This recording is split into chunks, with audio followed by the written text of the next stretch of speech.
আচ্ছা, যাই হোক,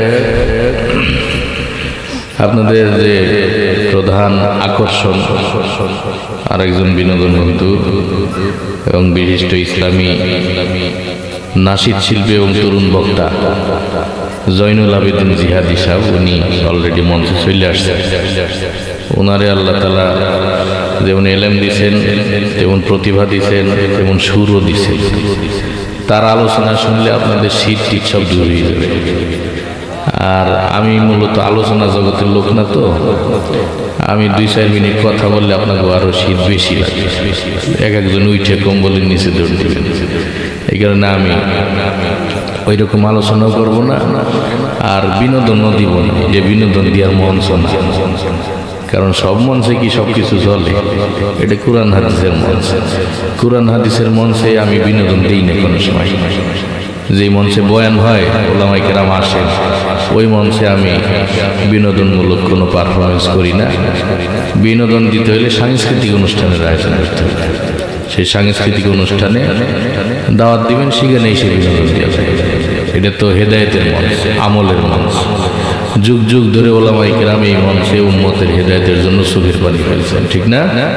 তো এই মঞ্চে এসে যদি হাসি তামাশা করে যাই, তাদের শানের খেলাফ হয় এবং এই মঞ্চের যে একটা আসর আছে, সেই আসরটাও নষ্ট অলরেডি হয়ে গেছে না। কিছু বিনোদন বক্তা বাইরে হয়েছে না, মঞ্চে বসে বিড়ি খাওয়া দেখায়, নাইসে দেখায়, কান্দে দেখায়, গান গেয়ে শোনায়। তাদের কারণে দেখবেন যে আগের যে ভক্তি শ্রদ্ধাগুলা ছিল মাহফিলের বয়ানের মঞ্চের প্রতি, এই ভক্তিগুলা দিন দিন উঠে যাচ্ছে, ঠিক না? সব কিছু করার আলাদা আলাদা প্ল্যাটফর্ম আছে। তা আমি আমার বিনোদনের জন্য ইউটিউব, ফেসবুক পাইছি। ওই প্ল্যাটফর্মে যাবেন, হাজারো অশ্লীল বিনোদন যেখানে ছয়লাভ, সেই অশ্লীল বিনোদন থেকে দূরে রাখার জন্য যুবক ভাইদেরকে আমি কিছু সুস্থ বিনোদন দিই। ওলামায়ে কেরাম কোরআন হাদিসের যে কথাগুলো আমাদের মাঝে ছড়াই দেন, ওই কোরআন হাদিসের কথাগুলাই আমি একটু নাটকীয়ভাবে প্রচার করি। কারণ সবাই তো আর ইউটিউবে ঢুকে বয়ান শোনে না, অনেকে ফানি ভিডিও সার্চ করে, ঠিক না? ওই ফানি ভিডিও দেখতে দেখতে যদি আমাদের মেসেজগুলো তাদের সামনে পড়ে, দেখা যায় তারা কিছু সময় বিনোদনও পাইলো, আবার সাথে সাথে একটা গুরুত্বপূর্ণ মেসেজও পাই, ঠিক না? এখানে অনেকে আছেন, মসজিদের কমিটি আছেন, সভাপতি আছেন, সেক্রেটারি আছে, নিজের বাড়ি 3 তলা বিল্ডিং উঠে গেছে, কিন্তু ইমাম সাহেবের বেতন এখনো 3000 টাকার উপরে দিতে পারেনি। তাদেরকে মাঝে মাঝে একটু খোঁজাখুঁজি করি যাতে ইমাম সাহেব বেতন বাড়াই দেয়। এই হলো আমার কাজ। তা আমার ওই কাজগুলো ইউটিউবে, ফেসবুকেই মজা পাবেন। এই মঞ্চে আমিও নিজে অস্বস্তি বোধ করি, বিনোদন দিয়াটা আমার কাছে খুব একটা ভালো লাগে না। এই কারণে এটা ওলামায়ে কেরামের মঞ্চ, তো এই মঞ্চের শান এই মঞ্চে বজায় থাকুক। তবে যুবক ভাইরা যেহেতু আসছেন, একটু কথা বলি। সেটা হলো, আমরা আজকাল ওয়াজ মাহফিল যে হয়, মাহফিলের পরের দিন চায়ের দোকানে কিছু মন্ত্রী মিনিস্টাররা বসে না গ্রামের, ওনারা বসে কিছু পরামর্শ করেন।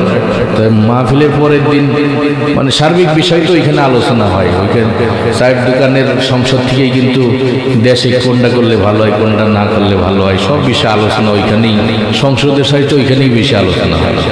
তো এই মাহফিলগুলোর পরের দিন ওইখানে একটা টপিক নিয়ে আলোচনা হয় যে গতকালকের মাহফিলটা কেমন হয়। এই কেমন হইলোর ভিতর কেউ বলে যে না, অমুক বক্তাই ছিল খুব সুন্দর সুর, অমুক বক্তাই ছিল খুব কান্দাই ছিল, আর এক বক্তাই ছিল বেশি একটা ভালো না, খালি বাদাইমের মতো একটা কথা কইয়া হাসাইটা দিয়ে গেছে। এইসব বলতে বলতে দেখবেন যে মুরব্বী সাইজের একজন শেষ মুহূর্তে এসে ফাইসালা দেয় যে আজকাল ওয়াজে হেদায়েত হয় না। কারণ কি? কারণ হলো হুজুররাই ভালো না, আমরা অনেক ভালো আছি আগের চাইতে, আমাদের ইমান অনেক মজবুত আছে, মূলত আজকালকার হুজুররাই ভালো, যার কারণে আজকাল ওয়াজ মাহফিলে কাজ হয়। এরকম একটা ফাইসালা দিয়ে দেন।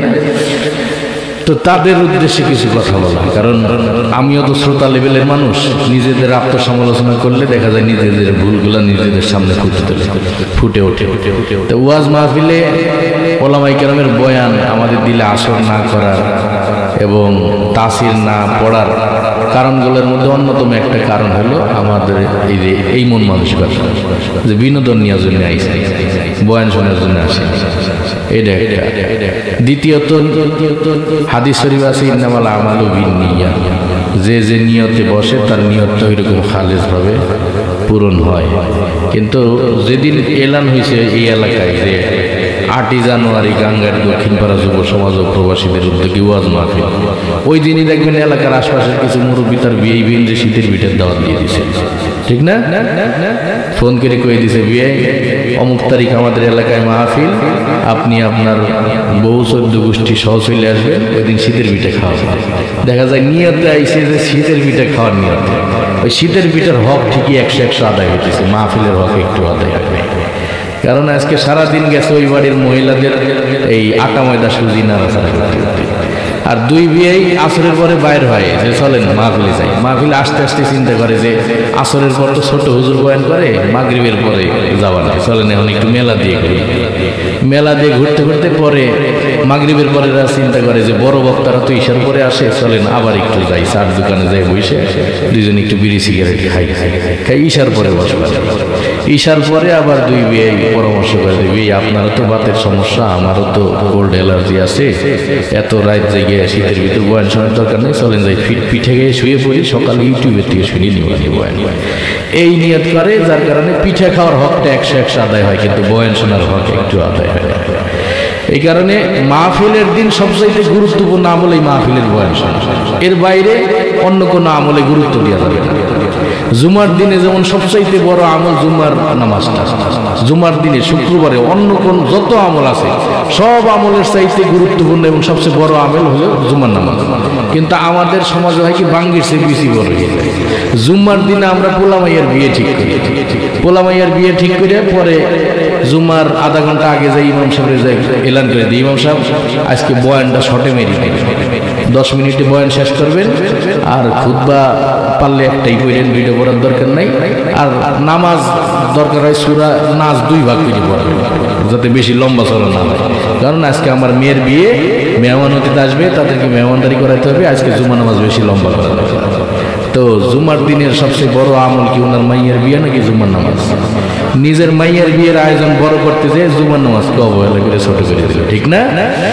কিন্তু বিয়ে বাড়িতে কিন্তু ঠিকই আনন্দ ফুর্তি হাবিজাবি করতে করতে ঠিকই মাগরিবের সময় যাইনি মাইয়ের বিয়েটাতে, খানা দানা ঠিকই কিন্তু আসরের সময় হয়, সবই তো লেটে হইলো, কিন্তু জুমার নামাজটা যাই আমরা ফাইজলামি করে শর্ট করে ফেলাম। এই কারণে ওই যে দিনের মূল আমল যেটা ওইটাকে প্রাধান্য দিই। আজকের দিনের এই এলাকাবাসীর জন্য সবচাইতে গুরুত্বপূর্ণ আমল হলো মাহফিলের বয়ানটা শোনা। কারণ এই মাহফিলে যে বক্তারা আসতেছে তাদেরকে আপনারা সারা বছর পাবেন, আজকের দিনটাই পাবেন। সুতরাং আজকে সবার উচিত ছিল গুরুত্ব দিয়ে শীতের পিঠা মিঠার আয়োজন না করে মাহফিলের বয়ানটা মনোযোগ দিয়ে শোনা, কিন্তু আমরা ওইটা না করে শীতের পিঠার আয়োজন করছি, যার কারণে এলোমেলো হয়ে গেছে, মানুষ কমে গেছে। আবার মাহফিলের মাঠ যতটুকু তার সাথে মেলার মাঠটা দেখবেন আরো কয়েক গুণ বড়, অর্থাৎ ফরজ এসছে নফলটা বেশি বড় হয়ে গেছে। তাই প্রথমত ভুল হয় এইটা, আগের যুগের মাহফিলে কিন্তু এত বড় মেলা হতো, মাহফিলি হইতো আর সবাই বয়ান শোনার জন্যই যাইত।